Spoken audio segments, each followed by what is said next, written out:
వచ్చిందని సంబరపడతా,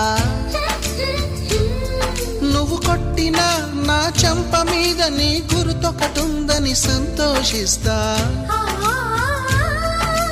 మనసు పువ్వును అందించాను, కొప్పులో నిలుపుకుంటావో, కాలి కింద నలిపేస్తావో. వలపు గువ్వను పంపించాను, బొట్టు పెట్టి రమ్మంటావో, గొంతు పట్టి గెంటేస్తావో. ఏం చేసినా ఎవరాపినా చేసేది చేస్తుంటా. నువ్వు చూడు చూడకపో నే చూస్తూనే ఉంటా. మాట్లాడు ఆడకపో మాట్లాడుతూనే ఉంటా.